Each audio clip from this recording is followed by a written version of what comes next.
Hello दोस्तों, नमस्कार। कैसे हैं आप सब? उम्मीद करता हूं दोस्तों आप लोग अच्छे होंगे, स्वस्थ होंगे और अपनी पढ़ाई अच्छे से कर रहे होंगे। दोस्तों, मैंने अगले पार्ट में आप लोगों को रेक्टेंगल पर, आयत पर आधारित सभी प्रकार के उसके कॉन्सेप्ट को, उसके फार्मूले को और उस पर आधारित कुछ क्वेश्चन भी करवाए थे। और मैं बोला था कि अगले पार्ट में केवल आयत पर आधारित सभी प्रकार की एडवांस लेवल की केवल क्वेश्चन करवाने वाला हूँ। तो दोस्तों, इस क्लास में सिर्फ आयत पर आधारित आपको क्वेश्चन मिलेंगे, इजी टू मॉडरेट मिलेंगे। अच्छा क्वेश्चन आपको मिलेगा एसएससी सीजीएल लेवल का। प्लीज़ अगर आप नए हैं तो चैनल को सब्सक्राइब कर लीजिए, क्योंकि इससे आपको बहुत कुछ नया सीखने को मिलने वाला है। देखते हैं पहला क्वेश्चन। 100 मीटर लंबा तथा 50 मीटर चौड़ा एक आयताकार मैदान के अंदर रास्ते हैं, दो रास्ते हैं जो एक दूसरे के समकोण पर काटती हैं। यदि रास्ते की चौड़ाई 5 मीटर हो तो रास्ते को छोड़कर शेष भागों का क्षेत्रफल क्या होगा? दोस्तों, यहाँ पर बोला है कि एक आयत है जिसकी लंबाई 100 मीटर और चौड़ाई 50 मीटर है। ठीक है, उसमें बोला है रास्ते का चौड़ाई जो है 5 मीटर है। ठीक है, जो कि समकोण पर काटती है। मतलब कि ये एक आयत है जिसमें एक ऐसे रास्ता गया है, एक ऐसे रास्ता गया है जो कि यहाँ पर समकोण पर काटती है सीधा सीधा। तो बोल रहा है रास्ते को छोड़कर शेष भागों का क्षेत्रफल, अर्थात ये जो रास्ता है इसका हमें नहीं निकालना है क्षेत्रफल। इसको छोड़कर जो ये चारों तरफ आयत छोटे छोटे दिख रहे हैं, इनका शेष भागों का यानी कि क्षेत्रफल हमें निकालना है। तो दोस्तों, हमें यहाँ देखकर अगर सॉल्व करना हो तो हम देखेंगे यहाँ पर। तो पहले अगर पूरा आयत का क्षेत्रफल निकाल लें, पूरा आयत का क्षेत्रफल निकालने के बाद दोस्तों यहाँ रास्ते का क्षेत्रफल ज्ञात करके हम पूरे में से घटा दें तो हमारा जो शेष बचेगा वो क्या, यही चारों शेष रास्ते के अलावा शेष क्षेत्रफल यही बचेगा। तो देखते हैं दोस्तों, यहाँ पर पहले एक फार्मूला छोटा सा लिखेंगे, उसी पर करेंगे। सबसे पहले दोस्तों हमें ज्ञात करना होगा इसका क्षेत्रफल, पूरा क्षेत्रफल, जो कि इसमें दिया है 100 मीटर लंबाई। इसकी लंबाई जो है 100 मीटर है। 100 मीटर ऐसे ऐसे पूरा लंबाई है। ठीक है, इस आयत की। और चौड़ाई 50 मीटर है। 50 मीटर ऐसे में लंबाई है इसकी। ठीक है, उसके बाद 5 मीटर रास्ते का बोल रहा है। रास्ते का जो चौड़ाई है 5 मीटर चारों तरफ है। ठीक है, समझ गए। अब इसके आगे देखेंगे। सबसे पहले मैं पूरे का क्षेत्रफल निकाल ले रहा हूं, पूरे आयत का क्षेत्रफल। पूरे आयत का क्षेत्रफल इक्वल, आयत का क्षेत्रफल होता है दोस्तों लंबाई गुणे चौड़ाई। लंबाई 100 है गुणे चौड़ाई 50 मीटर है। यहाँ मल्टीप्लाई कर देंगे तो आ जाएगा 5000 मीटर। मीटर गुणा होकर मीटर स्क्वायर हो जाएगा। हमारा पूरे आयत का क्षेत्रफल निकल चुका है। अब दोस्तों हम रास्ते का क्षेत्रफल निकाल लें तो पूरे में से घटा देंगे। रास्ते का क्षेत्रफल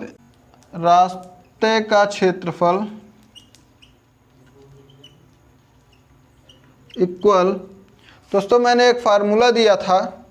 अगर आप आयत की पहली क्लास नहीं देखे हैं तो उसे देख लीजिए, उसमें बहुत कुछ नया मिलेगा।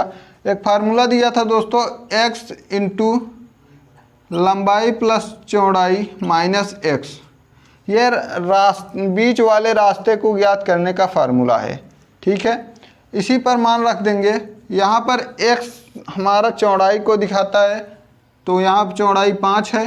लंबाई जो है हमारा 100 है, प्लस चौड़ाई जो है 50 मीटर है, माइनस यहाँ पर जो x का मान रास्ते की चौड़ाई है वो 5 है। यहाँ पर आगे देखेंगे दोस्तों, तो यहाँ हो जाए 100 में 50 जुड़ेगा 150 होगा। 150 में से 5 निकलेगा 145 होगा। 145 गुणा 5। ठीक है, अब इसे आगे अगर सॉल्व करें तो 5 × 5 = 25, 5 × 4 = 20, 2 × 22, 2 हासिल 2, 5 × 1 = 5, 2 7, यानी कि 700 725 यहाँ भी मीटर स्क्वायर क्षेत्रफल आया हुआ है, क्योंकि यहाँ पर भी सब चीज़ मीटर में है, तो मीटर स्क्वायर में क्षेत्रफल हमेशा मीटर स्क्वायर में आता है। ठीक है। इसके बाद दोस्तों अब हमें पूरे आयत में से अगर रास्ते का क्षेत्रफल निकाल दें तो हमारा शेष क्षेत्रफल आ जाएगा। शेष क्षेत्रफल इक्वल पूरे आयत का क्षेत्रफल कितना है 5000 माइनस रास्ते का क्षेत्रफल कितना निकला है 725। अब 5000 में से 725 घटा देंगे दोस्तों तो हमारा आएगा 4200 यानी कि 10 में से 5 गए 5, 9 में से 2 गए 7, 9 में से 7 गए 2 4, यानी कि 4275 मीटर स्क्वायर हमारा क्षेत्रफल जो है आंसर आया हुआ है। दोस्तों अगला क्वेश्चन देखेंगे। यदि एक आयत की लंबाई को 3 गुना बढ़ा दिया जाता है और चौड़ाई को आधा कर दिया जाता है तो दिए गए आयत के क्षेत्रफल का नए आयत के क्षेत्रफल से अनुपात क्या है। दोस्तों जब भी ऐसा आपको दे कि क्षेत्रफल का नए आयत के क्षेत्रफल से अनुपात, या फिर पुराने भुजा का नए आयत के भुजा से अनुपात, या फिर पुराने आयत के परिमाप से नए आयत के परिमाप का अनुपात पूछ ले दोस्तों, तो आपको ध्यान रखना है। मैं एक आसान सॉल्यूशन बताता हूँ, बिल्कुल हवा की तरह आप करने वाले हैं इसे। सबसे पहले एक जगह आप ओल्ड लिखेंगे, यानी कि पुराना आयत का क्षेत्रफल लंबाई मतलब लंबाई और चौड़ाई, और एक जगह लिखेंगे आप न्यू। यहाँ पर नए आयत की लंबाई चौड़ाई लिखने वाले हैं। ठीक है। चूँकि आपको पता है एक आयत का क्षेत्रफल बराबर होता है लंबाई गुणा में चौड़ाई। ठीक है।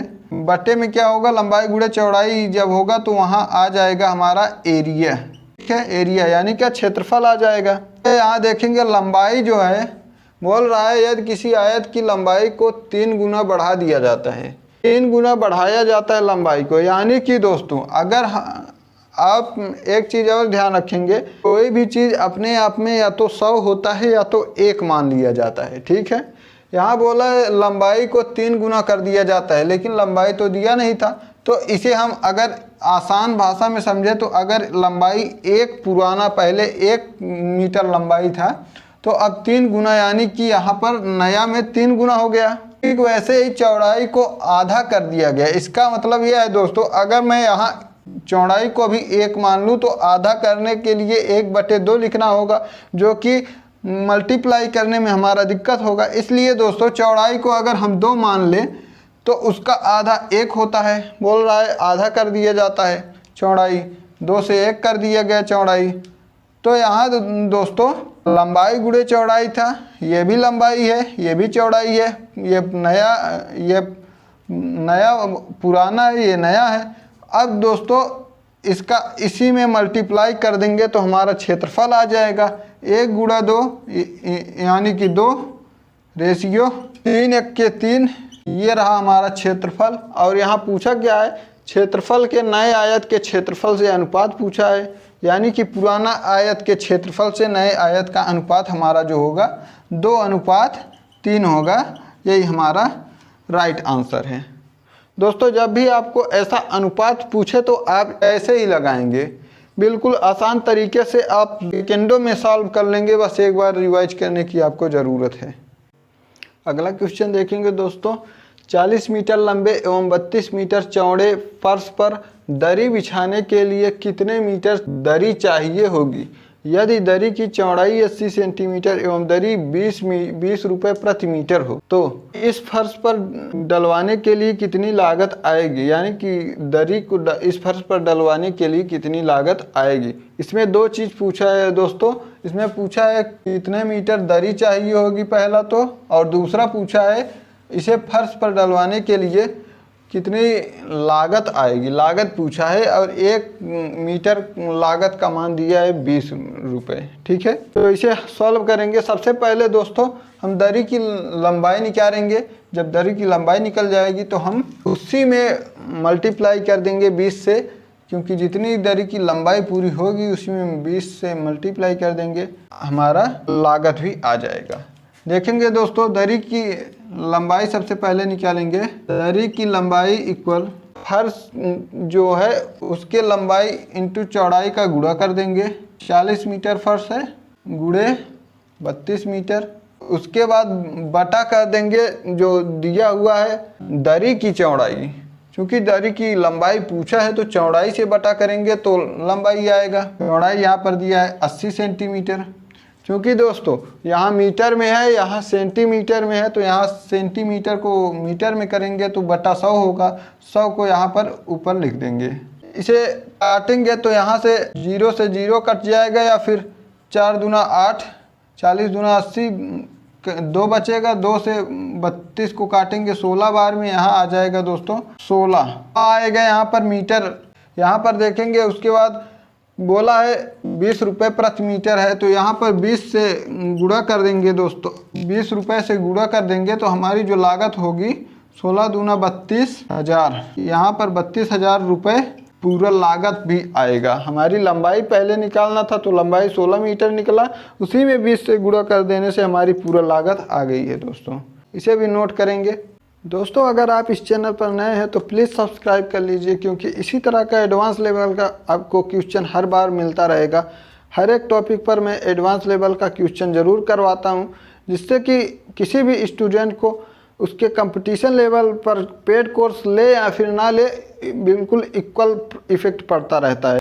एक सम चतुर्भुज का परिमाप दिया है 148 सेंटीमीटर और इसका एक विकर्ण 24 सेंटीमीटर है। सम चतुर्भुज का क्षेत्रफल होगा, इसमें सम चतुर्भुज का क्षेत्रफल पूछा है दोस्तों मैं कुछ कॉन्सेप्ट बता दे रहा हूँ। सबसे पहले सम चतुर्भुज का, इसमें विकर्ण दिया है। चूँकि सम चतुर्भुज का जो विकर्ण होता है दोस्तों वो इसी को विकर्ण कहते हैं। ठीक है, और इधर भी विकर्ण है। आपको मैं बता दूं दोस्तों, जो विकर्ण होता है सम चतुर्भुज का वो आपस में दोनों विकर्णों से आपस में बीच में कटता है, और कटता है तो बराबर भागों में बंट जाता है। ये दोनों बराबर हैं आपस में, ये दोनों भी आपस में बराबर हैं। और दोस्तों इसे ध्यान रखेंगे, यहाँ पर बीच में 90 डिग्री का कोण बनता है, क्योंकि ये भी बराबर है और ये भी बराबर, दोनों आपस में बराबर है। यहाँ 90 डिग्री का कोण बनेगा दोस्तों। और बोल रहा है दोस्तों यहाँ पर 24 सेंटीमीटर इसका एक विकर्ण है। ठीक है, विकर्ण है। अगर दोस्तों यहाँ एक विकर्ण मान ले 24 सेंटीमीटर है तो ये दो भागों में बराबर भागों में बटा है, तो इसका मतलब ये है कि ये भी 12 है, ये भी 12 है, 12 मिलाकर पूरा 24 हो जाएगा विकर्ण। ठीक है, तो दोस्तों सबसे पहले परिमाप दिया है तो परिमाप का फार्मूला लगाएंगे। परिमाप होता है किसी भी चीज़ का परिमाप उसकी भुजा का योग होता है। समचतुर्भुज का 4 भुजा है तो 4 गुणे a इक्वल 148। ठीक है, यहाँ से a का मान निकालेंगे तो 4 से काटेंगे, 4 तियाँ 12, 2 14 28, 4 7 28, यानी कि a का मान दोस्तों भुजा जो आया है वो 37 आया है। चूँकि दोस्तों यहाँ पर 90 डिग्री का कोण है, इसलिए अगर मैं भुजा यहाँ 37 लिखता हूँ तो ये कर्ण होता है हमारा। ठीक है, जब दोस्तों हमारा कर्ण आ गया है तो देखते हैं हम यहाँ पर, अगर ये 12 है, ये 12 है और ये 37 है, यहाँ देखेंगे 12 है और 37 है तो यहाँ पर कितना आ जाएगा 35। मैंने दोस्तों ट्रिपलेट्स आप लोगों को लिखवाया हुआ है, ये 12 35 37 का ट्रिपलेट मैंने लिखवाया हुआ है। फिर भी अगर आपको ट्रिपलेट नहीं याद है तो आप 12 और 37 के स्क्वायर में से 12 का स्क्वायर घटा देंगे पाइथागोरस प्रमेय से, तो आपको 35 का स्क्वायर मिल जाएगा। ठीक है दोस्तों, उसके बाद दोस्तों जब ये हमारा मिल गया है 35, तो हमारा जो समचतुर्भुज का क्षेत्रफल का फार्मूला 1/2 d1 इंटू d2 होता है, यानी कि पहला विकर्ण गुणे दूसरा विकर्ण, d1 पहला विकर्ण, d2 दूसरा विकर्ण। तो यहाँ पर देखेंगे 1/2 d1 हमारा जो है पहला विकर्ण जो है देखेंगे पूरा 24 सेंटीमीटर, 12 + 12 24 है, गुणे दूसरा विकर्ण, एक विकर्ण दोस्तों जब यहाँ 35 मिल गया है तो दूसरा भी उसके बराबर है, तो इसका मतलब ये भी 35 है, 35 मिलकर 70 हो गया। ठीक है, 70 हो गया दोस्तों। तो यहाँ से काटेंगे तो 12 दूना 24, 12 आ गया। यहाँ पर देखेंगे यानी 840 सेंटीमीटर जो है हमारा क्षेत्रफल आया हुआ है। ठीक है, यहाँ सेंटीमीटर स्क्वायर में आता है हमेशा। अगला क्वेश्चन देखेंगे दोस्तों, एक आयत की लंबाई उसकी चौड़ाई की 5 गुनी थी। यदि आयत का क्षेत्रफल दिया 3125 सेंटीमीटर स्क्वायर है तो आयत की लंबाई क्या होगी।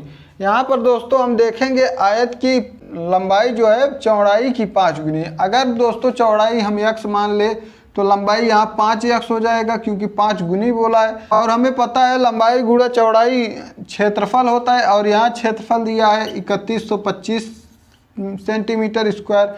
यहाँ से दोस्तों हम x का मान अगर निकाले तो 5 छंग 30, 5 दूना 10 और यहाँ 5 पचा 25, यहाँ कट जाएगा 5 से 625 आएगा x स्क्वायर का मान। x into x square equal 625, तो x इक्वल 25 आ जाएगा दोस्तों। जब x का मान 25 आ जाएगा तो आयत की लंबाई पूछा है हमने, यहाँ आयत की लंबाई 5x माना है, तो लंबाई इक्वल 5x इक्वल 5 गुणे x की जगह हम रख देंगे 25।